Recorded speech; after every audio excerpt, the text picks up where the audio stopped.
Hi అందరికీ నమస్కారం. ఈరోజు ఎపిసోడ్లో నైమిష చిదంబరాన్ని ఎలా ఇరికించింది, అసలు సూట్ కేసులు అవన్నీ ఎందుకు బుక్ చేయించింది, ఫ్లైట్ టికెట్స్ ఎందుకు బుక్ చేయించింది, అవన్నీ ఎపిసోడ్లో చూద్దాం. ముందుగా స్టోరీలోకి వెళ్ళే ముందు మా ఛానల్ని మొదటిసారిగా విజిట్ చేస్తే లైక్ చేయండి అండ్ సబ్స్క్రైబ్ చేసుకోండి. ఓకే, ఇక స్టోరీ మొదలు పెడదాం.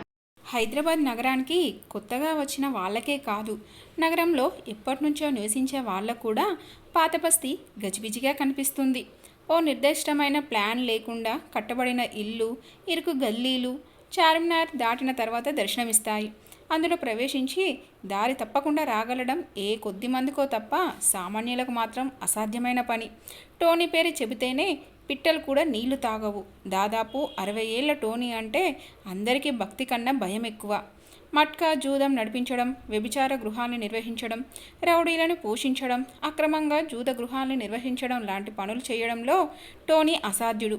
వీటికి తోడు 3 పూలు 6 కాయలుగా సాగే గుడుంబా వ్యాపారం ఉండనే ఉంది. చిదంబరం టోనీకి పార్ట్నర్. విపరీతంగా తాగడం వల్ల టోనీ ముఖమంతా ముడతలు పడింది. తన 15వ ఏటనే బట్టతల ఏర్పడటంతో ఎప్పుడూ నల్లటి విగ్ను వాడుతూ ఉంటాడు టోనీ. తన ఇంట్లో విశ్రాంతిగా కూర్చున్నాడు టోనీ. పాదబస్తీలోని ఓ ఏరియాకి మగుటం లేని మహారాజు టోనీ.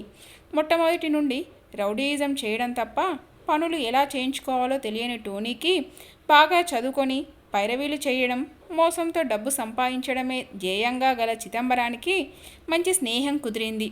వయసులో కూడా వాళ్ళిద్దరికీ ఎంతో వ్యత్యాసం ఉంది. చూడ్డానికి తండ్రి కొడుకుల్లా ఉంటారు వాళ్ళిద్దరూ. ఈ దేశంలో 100% ప్రజలు నిరక్షరాస్యులు. చదువుకున్న 20% అక్షరాస్యులు ఇతరులని మోసం చేసి ఎలా డబ్బు సంపాదించాలా అని ఆలోచిస్తూ ఉంటే మరి ఈ దేశం ఎలా బాగుపడుతుంది? సరిగ్గా ఆ కోవకు చెందిన చదువుకున్న వాళ్ళు గ్యాంగుకొకటి టోనీ కంట్రోల్లో పనిచేస్తూ ఉంది. Mister Rao, Chidambaram, lawyer Ramakrishna, judge Pandurangam అంతా ఒకటే గ్యాంగ్. పైకి పెద్ద మనుషుల్లా నటిస్తూ నడపాల్సిన కథనమంతా నడిపించగలుగా చతుర్లు. అండర్ వరల్డ్కి కింగ్లా చెలామణి అవుతున్న టోనీ రోజు పొద్దున్నే 2 పరోటాలు, ఓ ప్లేట్ కైమా లాగించి ఈజీ చైర్లో కూర్చొని ఉన్నాడు. వరుసగా ఒక్కొక్కరు అతని దగ్గరికి రాసాగారు. వ్యభిచార గృహం నుంచి, జూద గృహాల నుంచి, గుడుంబ వ్యాపారం చేసే వాళ్ళు ఒక్కొక్కరిగా వచ్చి అతని వద్ద సలహాలు తీసుకొని ముడుపులు చెల్లించి వెళ్ళిపోతున్నారు. అది ఎప్పటినుంచో వస్తున్న ఆచారం. వాటి మీద వచ్చే ఆదాయం వగేరాలంతా చిదంబరమే చూస్తూ ఉంటాడు. చిన్న చిన్న సమస్యల్ని నిర్లక్ష్యం చేస్తే అవే పెద్ద సమస్యలుగా మారతాయి అనేది టోనీ ఫిలాసఫీ. చిదంబరం అంటే టోనీకి ఎంతో ఇష్టం. చిదంబరాన్ని 16వ ఏట చూశాడు టోనీ. అతడికి ట్రైనింగ్ ఇచ్చి ఇంతవాణ్ణి చేశాడు. సొంత కొడుకు కన్నా అధికంగా చూసుకుంటాడు అతన్ని. టోనీకి ఓ పిచ్చి ఉంది. 60 ఏళ్ళు పైబడ్డ ఆడవాళ్ల యావ మాత్రం ఇంకా చావలేదు. 6 నెలలకొకసారి తన సెక్రటరీ మారుస్తూ ఉంటాడు. అతడి సెక్రటరీకి కావలసిన అర్హతల్లా ఆడదై ఉండి సెక్సీగా కనిపిస్తే చాలు. నెలకు 3000 జీతం ఇచ్చి ఉద్యోగంలో పెట్టుకుంటాడు. అలాగని వాళ్ళనేమైనా చేస్తాడా అంటే అబ్బే, అలాంటిది ఏమీ లేదు. Just see and enjoy. అతడు ప్రస్తుతపు సెక్రటరీ పేరు లూసీ అనే ఆంగ్లో ఇండియన్ అమ్మాయి. తార్నాక ప్రాంతంలోని వైట్ హౌస్ దగ్గర ఆ అమ్మాయి ఇల్లు. రోజు కారు పంపిస్తారు, మళ్ళీ కారులో స్వయంగా డ్రాప్ చేస్తాడు టోనీ. టోనీ సాబ్, మీకు ఫోన్ వచ్చింది. ఎవరో కేరళ అమ్మాయట, పేరు మేరీ అని చెబుతుంది. మీతోనే మాట్లాడతానంటుంది చెప్పింది లూసీ. మేరీయా? ఆ పేరు గల అమ్మాయితో నాకేం సంబంధం? ఆలోచించాడు టోనీ. నాతో ఏం పనో కనుక్కో కరుగ్గా అన్నాడు సెక్రటరీతో. లూసీ వెళ్ళింది. మళ్ళీ 2 నిమిషాల తర్వాత తిరిగి వచ్చింది. టోనీ సాబ్, ఆ పిల్ల ఫోన్లో మీతోనే మాట్లాడుతుందట, చాలా అర్జెంట్ విషయమని చెబుతుంది అందామె. సరే, ఫోన్ ఇవ్వు అన్నాడు టోనీ. వెంటనే ఆమె అతడికి ఫోన్ ఇచ్చింది. హలో, ఎవరు అని ప్రశ్నించాడు అతను. మిస్టర్ టోనీ, వచ్చిరాని తెలుగులో మాట్లాడసాగింది మేరీ. అవును. అమ్మయ్య, మీతో మాట్లాడటం నా అదృష్టంగా భావిస్తున్నాను. అసలు సంగతి ఏమిటో చెప్పమ్మాయి. తెగేసినట్లు మాట్లాడతాడతను. అన్యాయం జరిగిపోయింది సార్, మీరే కాపాడాలి నన్ను అంటూ చెప్పింది మేరీ. ఏంటి అసలు ఏం జరిగింది? ఎవరికి అన్యాయం ఏమిటి? కాస్త వివరంగా చెప్పు. మీ పార్ట్నర్ చిదంబరం నేను మంచి ఫ్రెండ్స్. నన్ను ఒంటరి ఆడదాన్ని చేసి మోసం చేయాలనుకుంటున్నాడు. మొత్తం 6 కోట్ల రూపాయలు ఒక్కడే కొట్టేయాలనుకుంటున్నాడు. మేరీలా మాట్లాడుతున్న నైమిషా చెప్పింది. ఉలిక్కిపడ్డాడు. టోనీ డబ్బు విషయం వింటూనే ఆసక్తిగా ముందుకు వంగాడు. ఏంటమ్మాయి నువ్వు మాట్లాడేది? నాకేం అర్థం కావడం లేదు. వివరంగా చెప్పు. 6 కోట్ల సంగతి ఏమిటి? టోనీ గొంతులోని ఆసక్తిని గమనించిందామె. నాతో అన్ని అబద్ధాలు చెప్పి నన్ను వశపరుచుకున్నాడు. ఇక్కడ నుండి వెళ్ళిపోయి ఢిల్లీలో కాపురం పెడదామని నాతో అన్నాడు. అందుకోసం డబ్బు కూడా సమకూర్చున్నాడు. ఇప్పుడేమో నన్ను వదిలేసి డబ్బు తీసుకొని ఇవాళ సాయంత్రమే ఉడాయిద్దామనుకుంటున్నాడు. నన్ను మీరే కాపాడాలి చెప్పింది మేరీ కేర్ ఆఫ్ నైమిషా. ముందో విషయం చెప్పమ్మాయి, ఏ బ్యాంక్లో దాచాడు డబ్బు అని అడిగాడు టోనీ. స్టేట్ బ్యాంక్లో సార్, మెయిన్ బ్రాంచ్ అని చెప్పింది Mary. I see sir. Sir మీరే ఎలాగైనా చిదంబరానికి చెప్పి ఒప్పించాలి సార్. పెళ్ళి కాకుండానే ఆయనతో తిరిగి చాలా నష్టపోయాను. ఇప్పుడు ఆయన కాదంటే నేను ఏ నుయ్యో గుయ్యో చూసుకోవాలి సార్. ఆపదలో ఉన్న ఆడపిల్లను కాస్త నచ్చజెప్పి నన్ను ఏలుకోమని చెప్పండి. నాకు తండ్రి లాంటి వారు. ఫోన్లోనే ఆ పిల్ల ఏడుస్తున్నట్లు అనిపించింది. అతనికి చిరాకేసింది. అతడి మనసు ఒక్కసారిగా బగ్గుమంది. దొంగ కొడుకు, ఎంత మోసం! పగలు రాత్రి కష్టపడేది తను, అప్పనంగా వచ్చిన డబ్బంతా పోగేసుకొని పారిపోదామన వీడి ఉద్దేశ్యం. వీడి అంతు తేల్చకపోతే నా పేరు టోనీయే కాదు. నా కొడుకుని ఏం చేస్తానో చూడు. అదే నిజమైతే చిదంబరం గాడి చింతకాయ తొక్కు కింద కాళ్ళు చేతులు విరగొట్టి పచ్చడి చేస్తా మనసులోనే అనుకున్నాడు టోనీ. సార్ మాట్లాడాలేం సార్ అన్నదా పిల్ల ఫోన్లోనే. నన్ను ముందు చిదంబరంతో మాట్లాడని అన్నాడు టోనీ. దయ చూపించాలి నా మీద. ఉంటాను సార్. ఫోన్ పెట్టేసిన శబ్దం. ఒక్క ఊపులో లేచాడు టోనీ. డ్రెస్ చేసుకుంటూ లూసీతో కారును రెడీగా ఉంచు అన్నాడు. కాలరుద్రుడిలా ఉన్న టోనీని చూసి లూసీ ఉలిక్కిపడింది. ఆఫీస్ రూమ్లో కూర్చొని ఉన్నాడు చిదంబరం. కొత్తగా తీసుకున్న ఆఫీస్లోని ఖరీదైన ఫర్నిచరు దగదగా మెరిసిపోతుంది. కింద పరిచిన కార్పెట్ మీద నుంచి ఫారెన్ సెంటు వాసన గుమాయించి కొడుతుంది. గోడలకు చేసిన పెయింట్స్ ఆకర్షణీయంగా కనబడుతున్నాయి. ఆ రూమ్లో మంద్రస్వరంలో వెస్ట్రన్ మ్యూజిక్ వినిపిస్తుంది. ఆలస్యంగా నిద్రలేచిన చిదంబరం హ్యాంగ్ ఓవర్ పెగ్ కొట్టేసి బ్రెడ్ టోస్ట్ చీజ్ ఆమ్లెట్ తిని వేడినీళ్ళతో స్నానం చేసి ఆఫీస్కి వచ్చాడు. సెంటు వాసన పీలుస్తూ వెస్ట్రన్ మ్యూజిక్ వింటూ తల పంకేస్తూ గోడలకున్న పెయింటింగ్స్ని పరిశీలించి చూస్తున్నాడు. అతడు బూటు కాళ్ళు మ్యూజిక్కి అనుగుణంగా అటూ ఇటూ ఊగుతూ టకటకలాడుతున్నాయి. పాత బస్తీలోని ఓ ఏరియాను టోనీ పరిపాలిస్తున్నాడంటే నిజానికి చిదంబరం మాస్టర్ బ్రెయిన్ అని అందరికీ తెలుసు. అరమోట్పు కన్నులతో కుర్చీకి చెరగీలబడి సిగరెట్ను పీలుస్తున్నాడు చిదంబరం. చిదంబరం సెక్రటరీ వచ్చింది లోపలికి. సార్, ట్రావెల్ ఏజెన్సీ నుంచి మెసెంజర్ ప్లేన్ టికెట్ తీసుకొచ్చాడు. వాళ్లకు చెక్ రాయమంటారా క్యాషా అడిగింది సెక్రటరీ. ఎవరి కోసం ప్లేన్ టికెట్? మీకోసమే సార్. ఢిల్లీకి ఈరోజు సాయంత్రం. నో, ఇందులో ఏదో పొరపాటు ఉంది. నేను ప్లేన్ టికెట్ ఇయ్యమని చెయ్యమని ఎవరికీ చెప్పలేదు. ఎక్కడా మెసెంజర్?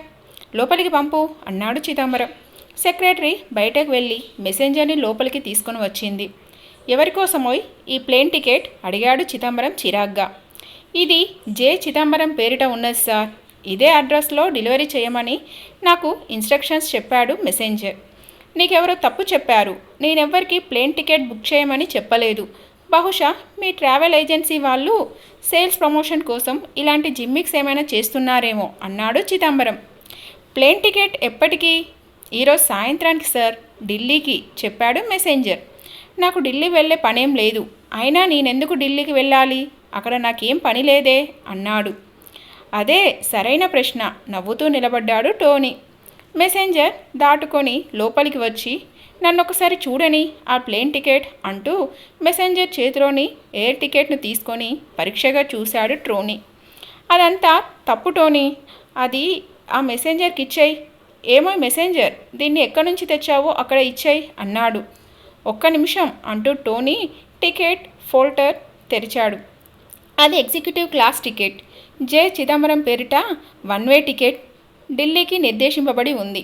స్మోకింగ్ ఏరియాలో సీటు. పైకి చదివాడు టోనీ. ఇదంతా ఏదో మిస్టేక్ అంటూ చిదంబరం సెక్రటరీని పిలిచాడు. సెక్రటరీ ట్రావెల్ ఏజెంట్స్ వాళ్ళకి ఫోన్ చేసి చెప్పు, ఏదో పొరపాటు జరిగిందని. నా పేరు గల ప్రయాణికుడు ఎవడో పాపం టికెట్ బుక్ చేసుకొని ఉంటాడు. ఆలస్యం జరిగితే అతడు ఛాన్స్ పోగొట్టుకోవచ్చు. ఫోన్ చేసి చెప్పు అన్నాడు చిదంబరం. సరే సార్ అంటూ సెక్రటరీ బయటికి వెళ్ళిపోయింది. ఆఫీస్ క్లర్క్ ఒకతను వినయంగా చిదంబరం వద్దకు వచ్చాడు. ఎక్స్క్యూజ్ మీ సార్, మన లగేజ్ వచ్చింది, నన్ను సంతకం చేసి తీసుకోమంటారా అని చిదంబరాన్ని ప్రశ్నించాడు. లగేజ్ ఏంటి, నీకేమైనా మతిపోయిందా కసిరాడు చిదంబరం. ఏం లగేజ్ చెప్పు, పక్కనే కూర్చున్న టోనీ ఆ క్లర్క్ని ప్రశ్నించాడు అనుమానంగా. మొత్తం 3 సూట్ కేసులు వచ్చాయి సార్, వినయంగా సమాధానం చెప్పాడా క్లర్క్. అయితే వాటిని లోపలికి తీసుకురా చూద్దాం అన్నాడు టోనీ. క్లర్క్ బయటకు వెళ్ళాడు. టోనీ తనలోని అనుమానం బయట పెట్టకుండా బ్యాలెన్స్డ్గా ఉన్నాడు. ఏంటయ్యా ఇది, నేనేం సూట్ కేసుల కోసం ఆర్డర్ చెయ్యలేదు అన్నాడు చిదంబరం. మెసెంజర్ తన డెలివరీ స్లిప్ని తీసి చిదంబరానికి చూపించాడు. టోనీ ఆ స్లిప్ని పరీక్షగా చూశాడు. చిదంబరం అసహనంగా అటు ఇటు మెదిలాడు. క్షణానికి అతని చిరాకు పెరగసాగింది. నేను వాటిని ఆర్డర్ చేయలేదు, వెంటనే వాటిని ఇక్కడి నుంచి తీసుకుపో కోపంగా అరిచాడు చిదంబరం. టోనీ ఆ సూట్ కేసుల్ని పరిశీలనగా చూశాడు. వాటిపైన బంగారు అక్షరాలతో రాయబడ్డ చిదంబరం పేరు అందంగా మెరుస్తుంది. ఒక్క నిమిషం ఓపిక పట్టు చిదంబరం, ఒకవేళ ఎవరైనా ప్రజెంటేషన్గా పంపారేమో ఆలోచించు అన్నాడు టోనీ. మనసు పీడికిప్పుడు దొరికాడు కదా అనుకుంటూ, అదే సరే, నువ్వెందుకు ఢిల్లీకి మకం మార్చేద్దాం అనుకున్నావు, నిజం చెప్పు అని టోనీ కంఠం కరుగ్గా ఉంది. చిదంబరం ఉలిక్కిపడ్డాడు. నేను ఢిల్లీలో మకాం పెట్టడమా, వేలాకోలానికైనా వేలపాల ఉండాలి టోనీ. ఎవడో జోక్ కోసం ఎయిర్ టికెట్ లగేజ్ పంపి ఉంటాడు, నన్ను నమ్ము టోనీ ఆందోళన కూడుకున్న స్వరంతో పలికాడు చిదంబరం. అలానా చిదంబరం, నాకు సరిగా ఏమీ తెలియదులే అంటూ ట్రావెల్ ఏజెన్సీ మెసెంజర్, లగేజీ తెచ్చిన మెసెంజర్ సెక్రటరీల వైపు చూసి మీరుక వెళ్ళొచ్చు అన్నాడు టోనీ. వాళ్ళంతా బయటకు వెళ్ళిపోయారు. ఇప్పుడు చెప్పు చిదంబరం, స్టేట్ బ్యాంక్లోని నీ కరెంట్ అకౌంట్లో ఎంత డబ్బు నిల్వ చేశావు, నిజం చెప్పు అన్నాడు టోనీ కఠినంగా. అతడి కంఠంలోని మార్పుకి చిదంబరం ఆశ్చర్యపోయాడు. అదేంటి టోనీ, అలా కొత్తగా అడుగుతావేం, నీకు తెలియకుండగా కొత్తగా డబ్బు దాచుకుంటానా? మహా ఉంటే నా అకౌంట్లో 1500 ఉండొచ్చు, అంతకు మించి ఉండదు. నిన్ననే 12,000కు చెక్ ఇచ్చాను కాబట్టి బ్యాలెన్స్ సరిగ్గా 1500కు మించదు అన్నాడు చిదంబరం. అయినా ఇదంతా ఎందుకు టోనీ, నన్ను కానీ నువ్వు అనుమానిస్తున్నావా ఏమిటి?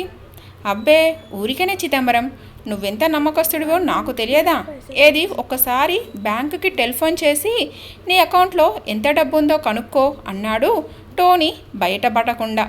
సరే, నీ తృప్తి కోసం నేను ఫోన్ చేస్తాను టోనీ అంటూ బ్యాంక్ నెంబర్కి డయల్ చేసి అకౌంట్ సెక్షన్కి కనెక్ట్ చేయమని అడిగాడు చిదంబరం. హలో, నేను చిదంబరాన్ని, గేటీ కాస్మెటిక్స్ కంపెనీ ఏరియా రిప్రజెంటేటివ్. నా అకౌంట్లో ఎంత డబ్బు ఉందో చెబుతారా? కోడ్ నెంబర్ ప్లీజ్, ఆక్టో 3728-14 చెప్పాడు చిదంబరం. టోనీ ఎక్స్టెన్సివ్ ఫోన్లో చిదంబరం సంభాషణ వింటున్నారు. కొన్ని క్షణాల తర్వాత అకౌంటెంట్ లైన్లోకి వచ్చాడు. మిస్టర్ చిదంబరంజీ, ఈరోజు ఉదయం 10 గంటలకు మీ అకౌంట్లో 5,40,42,314 ఉన్నాయి. ఇంకా కంప్యూటర్ ఫీడ్ చేసిన డిపాజిట్లు విత్డ్రా రిజిస్టర్లో ఎంటర్ చేయాలి. మరో అరగంట తర్వాత ఫోన్ చేసి నిన్నటి ట్రాన్సాక్షన్స్ కూడా కలిపి కరెక్ట్ ఫిగర్ ఎంతనో చెబుతాను. ఒక్క నిమిషం లైన్లో ఉండండి. కంప్యూటర్ నుంచి స్లిప్స్ వచ్చాయి. 1 మినిట్ ప్లీజ్. కొద్దిసేపు నిశ్శబ్దం. టోనీ పళ్ళు పటపటమని కొరుకుతున్నాడు. చిదంబరంకి ముచ్చెమటములు పోయసాగాయి. నన్ను నమ్ము టోనీ, ఎక్కడో ఏదో పొరపాటు జరిగి ఉంటుంది నెమ్మదిగా అన్నాడు చిదంబరం ఫోన్ మౌత్ పీస్ మీద చెయ్యి అడ్డంగా పెడుతూ. ఇంతలో అకౌంటెంట్ లైన్లోకి వచ్చాడు. సార్, చిదంబరం గారేనా? అవును. అప్పటికే చిదంబరం ఒళ్ళు చల్లబడింది. లేటెస్ట్ ఫిగర్ నోట్ చేసుకోండి సార్. రౌండ్ ఫిగర్ 6 కోట్లు అన్నాడు. చిదంబరం వేళ్ళు ఫోను మీద బిగుసుకుపోయాయి. తను నమ్మిన వాళ్ళు తనను మోసం చేస్తే టోనీ ఇప్పుడు ఎలా ఉంటాడో కూడా చిదంబరం ఊహించాడు. చిదంబరం ముఖంలో ప్రేతకల. ఇంకేమైనా ఇన్ఫర్మేషన్ కావాలా సార్? No thanks. ఫోన్ పెట్టేశాడు చిదంబరం. జేబులో నుంచి రుమాల్ని తీసి ముఖానికి పట్టిన చెమటను తుడుచుకున్నాడు చిదంబరం. ఏం చిదంబరం, ఇది కూడా ఎవరన్నా ప్రజెంటేషన్గా పంపారా లేక పొరపాటు జరిగిందంటావా వ్యంగ్యంగా అడిగాడు టోనీ. టోనీ, ప్లీజ్ నన్ను నమ్ము. ఎక్కడో ఏదో పొరపాటు జరిగింది. నిన్ను మోసం చేయాలనే ఉద్దేశం నాకు లేదు. నేను అలాంటి వాణ్ణి కాదు. ప్లీజ్ బిలీవ్ మీ ప్రాధేయపడసాగాడు చిదంబరం. టోనీ కోపంతో చిందులు తొక్కసాగాడు. ప్లేన్ టికెట్ ట్రావెల్ ఏజెన్సీ వాళ్ళ జిమ్మిక్కా, 3 సూట్ కేసులేమో ప్రజెంటేషనా, మరి డబ్బంతానేమో బ్యాంక్ వాళ్ళ పొరబాటా. నేనేం ఊరొన్ని కాదు చెవులో పూలు పెట్టించుకోవడానికి దొంగనాయాల. ఎవరో కేరళ దాన్ని తగులుకొని వేసుకొని ఢిల్లీకి పారిపోయి సుఖంగా ఉండాలనుకుంటున్నావారా రాస్కెల్? నువ్వు ప్రపంచంలో ఎక్కడ దాక్కున్నా మర్డర్ చేసి తీరుతా. ఆవేశంతో రొప్పసాగాడు టోనీ. టోనీ, ప్లీజ్ ప్లీజ్ నన్ను అని బ్రతిమలాడసాగాడు చిదంబరం. మై కమిన్ సార్ అంటూ సెక్రటరీ లోపలికి వచ్చింది. ఏంటి విసుగ్గా అడిచాడు చిదంబరం. మీకో టెలిగ్రామ్ సార్ అందామె. డోంట్ డిస్టర్బ్ మీ, తర్వాత పంపు, వెళ్ళిక్కడి నుంచి కోపంతో అరిచాడు చిదంబరం. ముఖం చిన్నబుచ్చుకున్న సెక్రటరీ బయటకు వెళ్ళబోయింది. చూడమ్మాయ్ అని శాంతంగా పలికాడు టోనీ. సెక్రటరీ అతని వైపు చూసి ఆగింది. ఆ టెలిగ్రామ్ ఇలా ఇవ్వు అంటా అని సెక్రటరీ చేతిలో నుంచి టెలిగ్రామ్ను అందుకొని, నువ్వు పోయిరా అమ్మా, అవసరం ఉన్నప్పుడు పిలుస్తాలే అంటూ టెలిగ్రామ్ని విప్పి చదవసాగాడు. టోనీ ముఖంలో రంగులు మారాయి. బద్మాష్గా ఈ టెలిగ్రామ్ చదువుతా వినరా విను అరిచాడు టోనీ. చిదంబరం మాట్లాడకుండా అలానే సీటుకు అతుక్కపోయాడు. హోటల్ అశోక, న్యూఢిల్లీ నుంచి చిదంబరం వైపు చూశాడు అతను. Please to confirm your reservation for your prince suit for 2 months from this Friday onwards. ఈ శుక్రవారం నుంచి 2 నెలల పాటు హోటల్ అశోకాలో ప్రిన్సెస్ సూట్ రిజర్వ్ అయిందంట. ఒరేయ్, నీకు మరో చోట స్థలాన్ని రిజర్వ్ చేసి పెట్టాన్రా దొంగనా కొడక, ఎక్కడో తెలుసా గద్దించి అడిగాడు అతను రౌద్రంగా. చిదంబరం భయంగా చూశాడు టోనీ వైపు. ఎక్కడని చెబితే మాట్లాడవేంరా బద్మాష్. చిదంబరం దౌడ పేలిపోయింది. శ్మశానంలోరా, ఆఫీస్ కాబట్టి బ్రతికిపోయావు. టోనీ ఆవేశంగా ఊగిపోతున్నాడు. చిదంబరం వెంటనే లేచాడు. చేతులు పైకి మడిచాడు. ప్యాంటును సర్దుకున్నాడు. టోనీ అతడి వైపు విచిత్రంగా చూడసాగాడు. ఏం చేయబోతున్నాడా అని. చిదంబరం వెంటనే దన్మని పడిపోయాడు టోనీ కాళ్ళపైన.